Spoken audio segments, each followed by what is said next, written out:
സുഹൃത്തുക്കളെ, സഹോദരങ്ങളെ, എല്ലാവർക്കും ന്യൂസ് കേരളയിലേക്ക് സ്വാഗതം. അപ്പോൾ ഗ്രാമ, ബ്ലോക്ക്, ജില്ലാ പഞ്ചായത്തിലേക്കും മുനിസിപ്പാലിറ്റി കോർപ്പറേഷനിലേക്കും എല്ലാം നടന്ന തെരഞ്ഞെടുപ്പ്, തദ്ദേശ സ്വയംഭരണ സ്ഥാപനങ്ങളിലേക്കുള്ള തെരഞ്ഞെടുപ്പുകൾ ഒരുവിധം റിസൾട്ട് എല്ലാം പൂർത്തിയായിരിക്കുകയാണ്.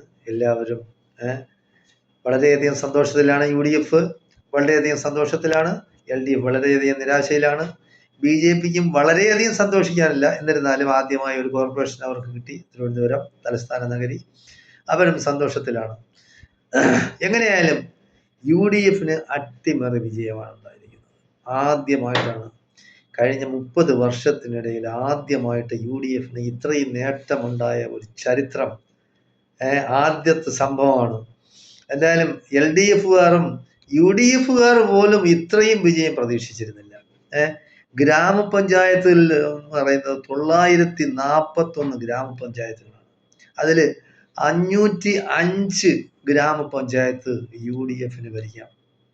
UDFന് 505 ഗ്രാമപഞ്ചായത്തുകൾ, LDFന് 340 ഗ്രാമപഞ്ചായത്തുകളാണ്. കഴിഞ്ഞ പ്രാവശ്യം UDFന് വളരെ കുറഞ്ഞ ഗ്രാമപഞ്ചായത്തുകളാണ് ഉണ്ടായിരുന്നത്. അതായത് ഈ 30 വർഷത്തിനിടയിൽ ആദ്യമായിട്ടുള്ള വിജയമാണ് ഈ എല്ലാ ഇതിലും. ഗ്രാമപഞ്ചായത്ത്, ബ്ലോക്ക് പഞ്ചായത്ത്, ജില്ലാ പഞ്ചായത്ത്, മുനിസിപ്പാലിറ്റി, കോർപ്പറേഷൻ, എല്ലാത്തിലും ഇങ്ങനെ ഭൂരിപക്ഷം കിട്ടിയ ആദ്യത്തെ സംഭവം UDFന്. LDFന് പോലും ഇങ്ങനെ കിട്ടിയിട്ടില്ല. എന്തായാലും അപ്പോ ഗ്രാമപഞ്ചായത്ത് 941 505 ഗ്രാമപഞ്ചായത്ത് UDF ഭരിക്കും. 340 എണ്ണം LDF ഭരിക്കും. 26 എണ്ണം NDA ഭരിക്കും. അപ്പോ ആ വ്യത്യാസം നോക്കണം നമ്മൾ. അപ്പോൾ ജനങ്ങള് കട്ടയ്ക്ക് നിന്നിരിക്കുകയാണ് UDFന്റെ കൂടെ. അവരുടെ പ്രതീക്ഷകൾ യാതൊരു കാരണവശാലും UDF തല്ലിക്കെടുത്തരുത്. എല്ലാ കാര്യങ്ങളും ജനങ്ങളുടെ നീറുന്ന പ്രശ്നങ്ങൾ പരിഹരിക്കാൻ വേണ്ടിയായിരിക്കണം പ്രഥമ പരിഗണന കൊടുക്കേണ്ടത്. അപ്പോൾ BJP ഇവിടെ എന്തോ വികസനം പറഞ്ഞാണ് വോട്ട് ചോദിച്ചത്, അങ്ങനെയാണ് തിരുവനന്തപുരത്ത് കിട്ടിയത് എന്നൊക്കെ പറയുന്നുണ്ട്. BJP എന്താണ്, ബാക്കി എത്രയോ സംസ്ഥാനങ്ങൾ ഭരിക്കുന്നുണ്ട്, കേന്ദ്രം ഭരിക്കുന്നില്ലേ? അവിടെയൊന്നും എന്ത് വികസന പ്രവർത്തനം നടത്താത്തത്? അവിടെയല്ലേ ആദ്യം നടത്തേണ്ടത്. ഗുജറാത്തിലും UPയിലോട്ടും മധ്യപ്രദേശിലും രാജസ്ഥാനും ഒക്കെ പോയി നോക്കി, ഒറീസയിലും എല്ലാം പോയി നോക്കണം. എന്നിട്ട് നമുക്കറിയാമല്ല, വികസന പ്രവർത്തനത്തിന്റെ കൂടുതൽ കൊണ്ടാണ് ബീഹാറിൽ നിന്നും UPയിൽ നിന്നും ആസാമിൽ നിന്നും എല്ലാം ആളുകൾ വന്ന് കേരളത്തിൽ ജോലി ചെയ്യുന്നത്. അവിടെ ഭയങ്കര വികസനം കൂടിയത് കൊണ്ടാണ്. കാരണം വികസനം കൂടിയിട്ട് അവിടെ ആളുകൾക്ക് നിൽക്കാൻ വയ്യ. എന്തായാലും ശരി, കേരളം എല്ലാത്തിനും മാതൃകയാണ്. കേരളത്തെ പോലൊരു സംസ്ഥാനം ഇന്ത്യയിലില്ല. അപ്പോൾ അത് നമ്മൾ നിലനിർത്തണം. അപ്പോൾ വേണ്ടതെന്ന് പറയുന്നത് വേറൊന്നുമല്ല, സംസ്കാരം, വിദ്യാഭ്യാസം, ഏതെല്ലാം കാര്യങ്ങളിൽ, അതായത് മതേതരത്വം, ജനാധിപത്യം, വൃത്തി, വെടിപ്പ്, ഇങ്ങനെയുള്ള എല്ലാ കാര്യങ്ങളും കേരളം മുൻപന്തിയിലാണ്. ലോകത്തിന് തന്നെ മാതൃകയാണ്. ആദ്യമായി തെരഞ്ഞെടുപ്പിലൂടെ ഒരു കമ്മ്യൂണിസ്റ്റ് ഭരണം ലോകത്ത് ആദ്യം വന്നത് കേരളത്തിലാണ്. അപ്പോൾ കേരളത്തിൽ ഈ കമ്മ്യൂണിസ്റ്റുകാർ വേണ്ട എന്ന് പറയുന്നത് BJPക്കാർ മാത്രമാണ്, സംഘപരിവാറുകാർ മാത്രമാണ്. അവരെ കൂടെ ഇപ്പോൾ ക്രിസംഖികളുണ്ട്. കമ്മ്യൂണിസ്റ്റ് പാർട്ടി വേണം, കേരളത്തിൽ ആവശ്യമാണ്, ഇന്ത്യയിലും ആവശ്യമാണ്. അവരെ ശക്തമായി വർക്ക് ചെയ്ത് ഇന്ത്യയിലുള്ള എല്ലാ സംസ്ഥാനങ്ങളിലും അവരുണ്ടാവണമെന്നാണ് എൻ്റെ ആഗ്രഹം. കാരണം അതില്ലാതെ പോയത് കൊണ്ടാണ് BJP എല്ലാ സ്ഥലത്തും കയറിയത്. ഇപ്പൊ തന്നെ തുടർച്ചയായി 10 വർഷം LDF ഭരിച്ചതിൻ്റെ ഒരൊറ്റ കേടാണ് BJP വളരാൻ കാരണം. അപ്പോൾ ഇവിടെയുള്ള പല സംഘപരിവാർ ചാനലുകളും കോൺഗ്രസിന്റെ അവസാന ആണിക്കല്ല് അടിക്കാൻ വേണ്ടി കാത്തിരിക്കുകയായിരുന്നു. അവർക്കെല്ലാം ശരിയായ രീതിയിലാണ് കോൺഗ്രസും UDFും. മുസ്ലിം ലീഗ് എന്ന് പറയുന്നത് ഈ UDFന്റെ നട്ടെല്ലാണ്. മുസ്ലിം ലീഗ് വിശ്വസിക്കാൻ കൊള്ളാവുന്ന ഒരു ഏക രാഷ്ട്രീയ പാർട്ടി ഇന്ത്യയിലുണ്ടെങ്കിൽ അത് മുസ്ലിം ലീഗാണ്. കൂടെ നിൽക്കും, വഞ്ചിക്കില്ല. വഞ്ചിക്കുന്ന പരിപാടി ചരിത്രം മുസ്ലിം ലീഗിനില്ല. അപ്പൊ ഏത് പ്രശ്നത്തിനും കൂടെ നിൽക്കും. അവർക്ക് അവരുടെ നേട്ടമല്ല പ്രശ്നം, UDFന്റെ നേട്ടമാണ്. അത് കോൺഗ്രസ്സുകാരും കൂടെ മനസ്സിലാക്കി വേണം ഇനിയും പ്രവർത്തിക്കേണ്ടത്. അവര് ആവശ്യപ്പെടാതെ തന്നെ അവരുടെ ആവശ്യങ്ങൾ കണ്ടറിഞ്ഞ് നിറവേറ്റണം. നിങ്ങൾ കാണുന്നതാണ്, LDF-ല് മാണി, ജോസ് കെ മാണിക്ക് ഏതെല്ലാം തരത്തിലാണ് സീറ്റുകൾ CPM-ന്റെ സീറ്റുകളാണ് കൊടുത്തത്. അത് നമ്മൾ മനസ്സിലാക്കണം. മുസ്ലിം ലീഗിന് അങ്ങനെയൊന്നും ആവശ്യമില്ല. പക്ഷേ മുസ്ലിം ലീഗിന്റെ ആവശ്യങ്ങൾ അറിഞ്ഞ് UDF പരിഗണിക്കണമെന്നും അവരുടെ യാതൊരു കാരണവശാലും അവർക്ക് നീരസമുണ്ടാവുന്ന പ്രവൃത്തികൾ നേതാക്കന്മാരിൽ നിന്ന് ഉണ്ടാകാതിരിക്കാൻ കോൺഗ്രസിലെ ചില പടുകളവന്മാരുണ്ട്. എനിക്ക് കിട്ടിയില്ലെങ്കിൽ എന്നാ ആർക്കും വേണ്ട, UDF ഭരിക്കണ്ട എന്നുള്ള ഒരു വിചാരമുണ്ട്. അങ്ങനെയാണ് ജോസ് കെ മാണിയെ ചാടിച്ചത്. കോട്ടയം, ഇടുക്കി ജില്ലയിലുള്ള ചില കോൺഗ്രസിലെ വൃത്തികെട്ട കഴിവന്മാരുണ്ടായിരുന്നു. അവന്മാർക്ക് സീറ്റ് കിട്ടാൻ വേണ്ടിയാണ് ജോസ് കെ മാണി. എന്നിട്ട് എന്തായി? UDF-നെ ഭരിക്കാനൊത്തില്ല. പക്ഷെ അവർക്കത് പ്രശ്നമല്ല. ഞങ്ങളില്ലെങ്കിൽ പിന്നെ എന്തിനാ UDF-ന് വരണം എന്നുള്ള ചിന്താഗതിയാണ്. അങ്ങനെയുള്ള വൃത്തികെട്ട മനസ്സുള്ളവന്മാരെ പാർട്ടിയിൽ നിന്ന് എടുത്തു കളയണം. അവർക്ക് സീറ്റേ കൊടുക്കരുത്. അത് പിണങ്ങിപ്പോകുന്ന പോട്ടെ, പുകഞ്ഞ കൊള്ളി പുറത്തുനിന്ന് പണ്ട് പറഞ്ഞു കേട്ടില്ലേ, അതുപോലെ ചെയ്യണം. അതായത് പാർട്ടിക്ക് നിരക്കാത്ത ഏത് പ്രവൃത്തി, ജനങ്ങളുടെ ഭാഗത്ത് നിൽക്കാത്ത ഏത് നേതാവ്, അവനെല്ലാം അപ്പോഴേ പുറത്താക്കി കളയണം. വൃത്തിയും വെടുപ്പുമായിട്ട് തന്നെ പോകണം. കച്ചറകളെ പാർട്ടിക്കകത്ത് കൊണ്ടുവരരുത്. അവരുടെ സ്ഥാനം പടിക്ക് പുറത്തായിരിക്കണം. എന്തായാലും ശരി, അപ്പോ അതങ്ങനെ നടക്കട്ടെ. അപ്പൊ പെരിന്തൽമണ്ണ എത്രയോ വർഷങ്ങൾക്ക് ശേഷം പെരിന്തൽമണ്ണ മുനിസിപ്പാലിറ്റി UDF പിടിച്ചെടുത്തിരിക്കുകയാണ്. അവിടെ അതിന്റെ നായകത്വം, അതിനുള്ള പിന്നെ അവകാശം, അതായത് ആ വിജയത്തിന്റെ കാരണഭൂതൻ എന്ന് പറയുന്നത് നമ്മളെ കാന്തപുരം നജീബ് കാന്തപുരമാണ്. അപ്പോൾ അദ്ദേഹത്തിന് കൊടുക്കേണ്ട, അദ്ദേഹത്തിനെ വളരെയധികം കളിയാക്കിയെല്ലാം പിണറായി സംസാരിച്ചിരുന്നു. അതിനും കൂടെ ഉള്ള ഒരു മറുപടിയായിട്ടാണ് പെരിന്തൽമണ്ണയിലെ വിജയം കണക്കാക്കാനുള്ളത്. അതുപോലെ തന്നെയാണ് മഞ്ചേരിയിൽ നേരത്തെക്കാൾ ഭൂരിപക്ഷത്തിലാണ് UDF ഭരണം നിലനിർത്തിയിരിക്കുന്നത്. അപ്പൊ പെരിന്തൽമണ്ണ, മഞ്ചേരി, അതുപോലെ നിലമ്പൂർ മുനിസിപ്പാലിറ്റി അങ്ങനെ പിടിച്ചെടുത്തു. നിലമ്പൂർ മുനിസിപ്പാലിറ്റി പിടിച്ചെടുക്കുക എന്ന് പറഞ്ഞാൽ എത്രയോ വർഷങ്ങളായി അവരുടെ കയ്യിലാണ്, LDF-ന്റെ കയ്യിലാണ്. അതുവരെ പിടിച്ചെടുത്തിട്ടുണ്ട്. എല്ലാ സ്ഥലത്തും മൃഗീയമായ ഭൂരിപക്ഷത്തിലാണ് പിന്നെ UDF വിജയിച്ചിരിക്കുന്നത്. ഏറ്റവും കൂടുതൽ വിജയം എന്ന് പറയുന്നത് മലപ്പുറത്താണ്. മലപ്പുറത്തുള്ള വീറും വാശിയും കേരളത്തിൽ എവിടെയും കാണാൻ കഴിയില്ല. ആ രക്തത്തിൽ അവരുടെ രാഷ്ട്രീയം കലർന്നിരിക്കുകയാണ്. എന്തായാലും ശരി, ഫുട്ബോൾ പോലെ തന്നെയാണ് ഇപ്പോൾ രാഷ്ട്രീയം മലപ്പുറത്തിന് നമുക്ക് എന്തായാലും എങ്ങനെ നമ്മൾ പുകഴ്ത്തിയാലും മതിയാവുകയില്ല. അപ്പോ ഗ്രാമപഞ്ചായത്ത് 941-ൽ 505 UDF-ഉം 340 LDF-ഉം 26 NDA-ക്കുമാണ് കിട്ടിയിരിക്കുന്നത്. ബ്ലോക്ക് പഞ്ചായത്ത് എന്ന് പറയുമ്പോൾ മൊത്തം 152 സീറ്റുകളാണ്. ബ്ലോക്ക് പഞ്ചായത്തിൽ 152-ൽ 79 സീറ്റും 79 ബ്ലോക്ക് പഞ്ചായത്തും UDF-നാണ്. 79 ബ്ലോക്ക് പഞ്ചായത്ത് UDF-നാണ്. വെറും 63 ബ്ലോക്ക് പഞ്ചായത്താണ് നമ്മുടെ LDF-നുള്ളത്. NDA-ക്ക് 0, അതായത് ഒരു ബ്ലോക്ക് പഞ്ചായത്ത് പോലും ഇല്ല. ജില്ലാ പഞ്ചായത്ത് എന്ന് പറയുമ്പോൾ എല്ലാവർക്കും അറിയാലോ, 14 ജില്ലകളാണുള്ളത്, 14 എണ്ണം. അതിൽ LDF 7, UDF 7. എവിടെയും ഇല്ല BJP, നാഷണൽ പാർട്ടി, മോഡിയുടെ പാർട്ടി, അമിത്ഷായുടെ പാർട്ടി, രാജീവ് ചന്ദ്രശേഖരന്റെ പാർട്ടി, എന്തായാലും 0 ആണ്. പിന്നെ ഉള്ളതെന്ന് പറയുന്നത് മുനിസിപ്പാലിറ്റിയാണ്. മുനിസിപ്പാലിറ്റി എന്ന് പറയുന്നത് മൊത്തം 86. അതിൽ 54 മുനിസിപ്പാലിറ്റിയും UDF-നാണ് കിട്ടിയിരിക്കുന്നത്. വെറും 28 എണ്ണമാണ് LDF-ന്, 2 എണ്ണം BJP-ക്ക്. അതായത് കണ്ണുവിടരുതല്ല, അതിനു വേണ്ടി 2 എണ്ണം എന്തായാലും BJP കൊടുത്തിട്ടുണ്ട്. പിന്നെ കോർപ്പറേഷൻ എന്ന് പറയുന്നത് മൊത്തം 6 കോർപ്പറേഷനാണ് കേരളത്തിലുള്ളത്. തിരുവനന്തപുരം, കോഴിക്കോട്, തൃശ്ശൂർ, എറണാകുളം, കണ്ണൂർ, കൊല്ലം. അപ്പോൾ ഈ 6 കോർപ്പറേഷനിൽ 4 സ്ഥലത്തും UDF-നാണ്. ആദ്യത്തെ സംഭവമാണ്. കഴിഞ്ഞതിന് 1 എണ്ണമാണ് ഉണ്ടായിരുന്നത്, കണ്ണൂർ മാത്രമാണ് ഉണ്ടായിരുന്നത്.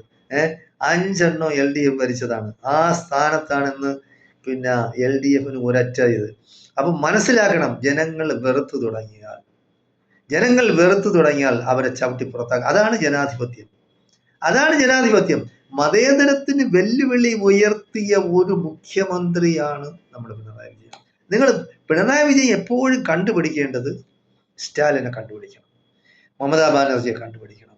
നിങ്ങൾ അവരെ കണ്ട് പഠിക്കണം. ഇപ്പൊ മമതാ ബാനർജിയും പിണറായിയുടെ കമ്മ്യൂണിസ്റ്റ് പാർട്ടിയായിട്ട് പ്രശ്നങ്ങളുണ്ട്. പക്ഷെ എന്നിരുന്നാലും നമ്മളെല്ലാം ഒന്നിച്ച് നിന്ന് വേണം ഈ മതേതരത്വവും ജനാധിപത്യവും ഇവിടെ കാത്തുസൂക്ഷിക്കേണ്ടത്. ഇന്ന് ഇന്ത്യയിൽ മതേതരത്വമില്ല, ജനാധിപത്യമില്ല, ഏകാധിപത്യമാണ്.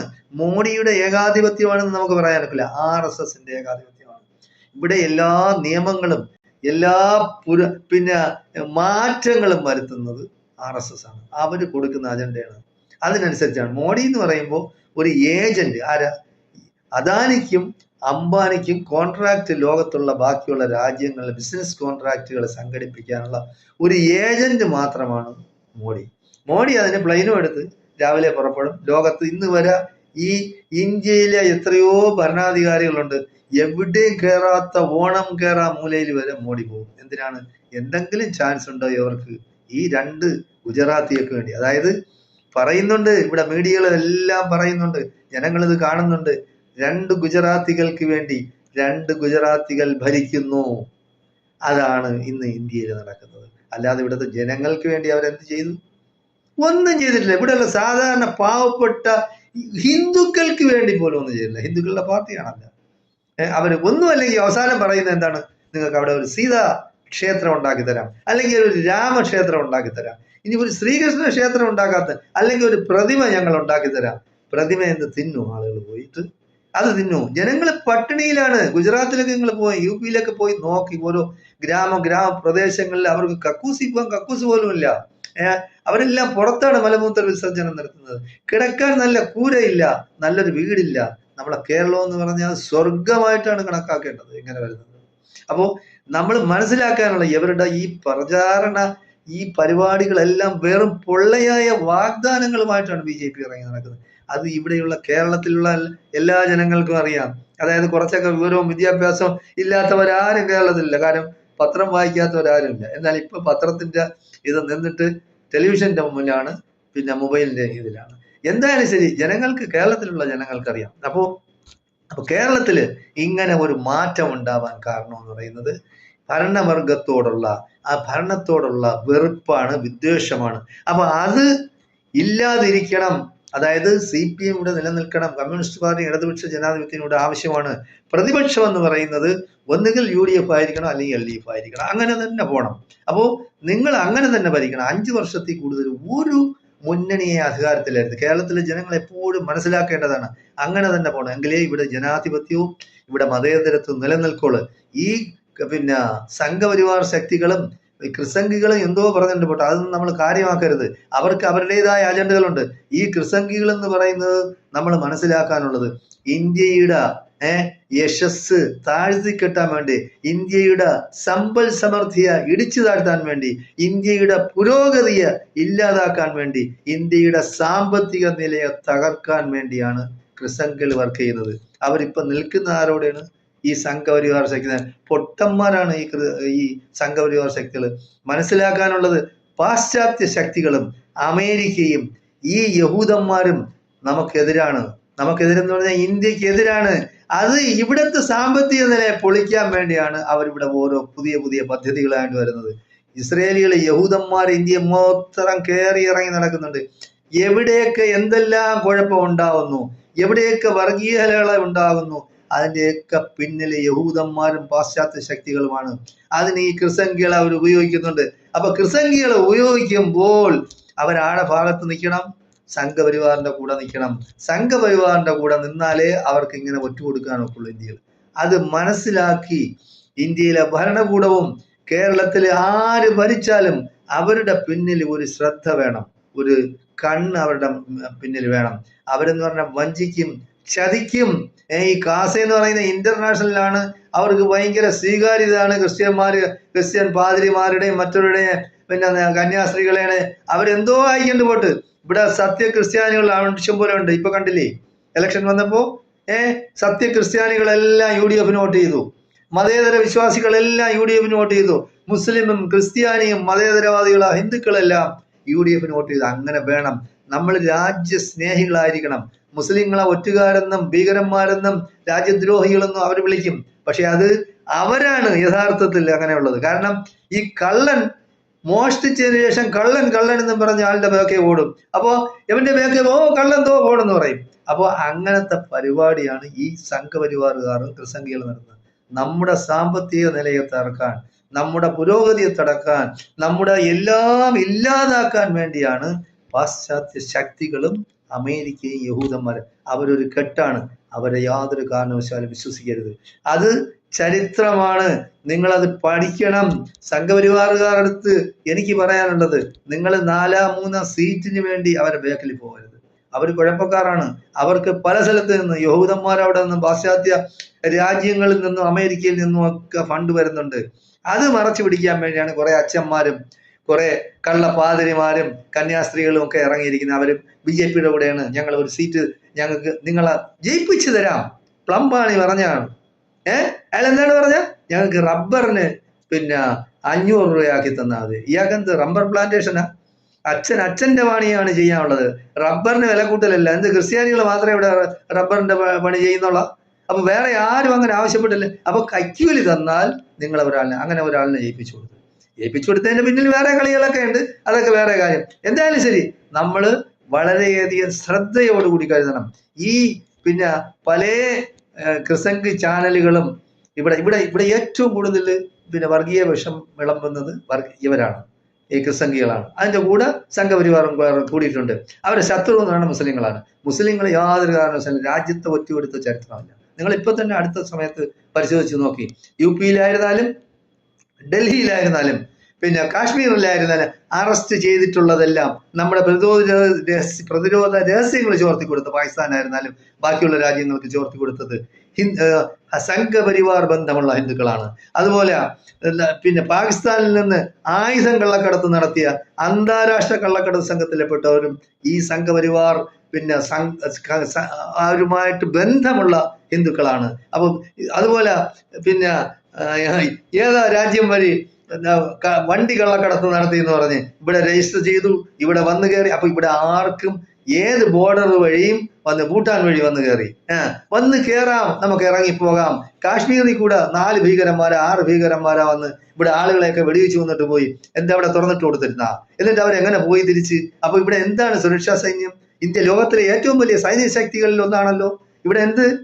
അപ്പൊ ഇവിടെ തുറന്നിട്ടിരിക്കുകയാണ്. അപ്പൊ ഇവര് തുറന്നു കൊടുക്കും, ഇവർ അടയ്ക്കുകയും ചെയ്യും. എന്നിട്ട് പറയും ഭീകരന്മാർ വന്നു. അതൊക്കെ ഇവിടെയുള്ള ആളുകളെ കളിയാക്കുന്നതാണ്. അപ്പൊ ഇവരുണ്ടാക്കി പറയുന്നതെല്ലാം അവരവരുടെ താല്പര്യങ്ങൾക്ക് വേണ്ടും അവരുടെ കസേര നിലനിർത്തുന്നതിന് വേണ്ടിയാണെന്ന് സാധാരണക്കാരായ ജനങ്ങൾക്ക് നല്ല ബോധമുണ്ട്. പക്ഷെ ഇവർ വോട്ടിംഗ് മെഷീനിലും മറ്റേതിലും മറിച്ചതിലും കൃത്രിമം കാണിച്ചും കള്ളത്തരം കാണിച്ചുമാണ് ഈ വടക്കേ ഇന്ത്യയിലൊക്കെ ജയിക്കുന്നത്. കേരളം പോലെ ഒരു സംസ്ഥാനത്ത്, തമിഴ്നാട് പോലെ ഒരു സംസ്ഥാനത്ത്, അല്ലെങ്കിൽ പശ്ചിമ ബംഗാൾ പോലെ ഒരു സംസ്ഥാനത്ത് ഇവരുടെ കളികളൊന്നും നടക്കില്ല. അതുകൊണ്ട് നമ്മളെല്ലാം ജനാധിപത്യ സംരക്ഷകരായി, മതേതരത്വ സംരക്ഷകരായി, ഈ നാടിന്റെ നന്മയ്ക്ക് വേണ്ടിയും ഇവിടെ സൗഹാർദ്ദത്തിലും സാഹോദര്യത്തിലും നമ്മളെല്ലാം കഴിഞ്ഞുകൂടണമെന്നും വെറുപ്പും വിദ്വേഷവും സമൂഹത്തിൽ നിന്ന് ഇല്ലായ്മ ചെയ്ത് നമ്മളെല്ലാം ഏകോദര സഹോദരങ്ങളെ പോലെ ജീവിക്കണമെന്നാണ് എനിക്ക് പറയാനുള്ളത്. ജാതിയും മതവും ഏതോ ആയിക്കോട്ടെ, അത് അവനവന്റെ സ്വകാര്യമായ ആവശ്യങ്ങളാണ്. അവനവന്റെ വിശ്വാസങ്ങൾ അനുസരിച്ച് അവന്റെ മത കാര്യങ്ങൾ നടത്തിക്കുന്നത് കൊണ്ട് ഞാൻ എൻ്റെ സ്നേഹിതന്മാര് എനിക്കുണ്ടായിരുന്നു, ഹിന്ദുക്കളുണ്ടായിരുന്നു, ക്രിസ്ത്യാനികളുണ്ടായിരുന്നു.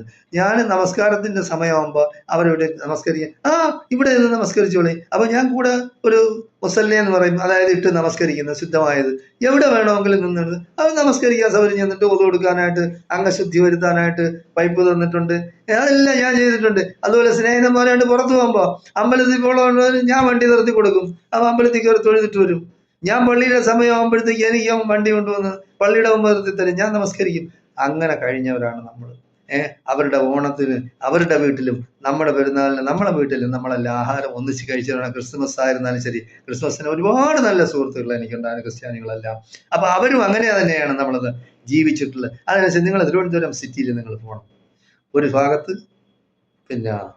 ചർച്ച് മണിയടിക്കുന്ന സൗണ്ട്, അത് കേട്ടാണ് ജനങ്ങൾ ഉണരുന്നത്. ഒരു ഭാഗത്ത് പാളയം പള്ളി, അവിടുത്തെ ബാങ്ക് വിളി കേട്ടാണ് കുട്ടികൾ ഉണരുന്നതും തള്ളമാര് എണീറ്റ് വീട്ടിലെ പ്രഭാതകർമ്മങ്ങൾ ചേർന്ന്. തൊട്ടപ്പുറത്ത് ക്ഷേത്രം, ആ ക്ഷേത്രത്തിലെ മണിയടിയും അവിടുത്തെ ബാക്കിയുള്ള പാട്ടും കേട്ടാണ് ബാക്കിയുള്ളവർ. അപ്പൊ അങ്ങനെ ആയിരിക്കണം. ഇന്ത്യ, അങ്ങനെ ആയിരിക്കണം കേരളം. നമ്മളെല്ലാം ഒത്തൊരുമിച്ച് നിന്നാലേ നമ്മുടെ രാഷ്ട്രത്തിന് പുരോഗതി ഉണ്ടാവുള്ളൂ. നമ്മുടെ ജനങ്ങൾ ഉയർന്നു വരണം. എല്ലാം നമ്മളിപ്പോ എടുത്തു നോക്കിയാൽ നമുക്കറിയാം, സാധാരണക്കാര് പാവപ്പെട്ടവരായി പോകുന്നു. ഒരു നേരത്തെ ഭക്ഷണമില്ലാതെ, നല്ല ആഹാരം കഴിക്കാതെ, നല്ല വസ്ത്രങ്ങൾ ധരിക്കാതെ. മോഡി, അമിത്ഷായും അവനൊക്കെ പോലുള്ളവരെല്ലാം നല്ല രീതിയിൽ നടക്കുന്നു. കോടികൾ അവർ അവരുടെ വസ്ത്രങ്ങൾക്ക് വേണ്ടി ചെലവഴിക്കുന്നു.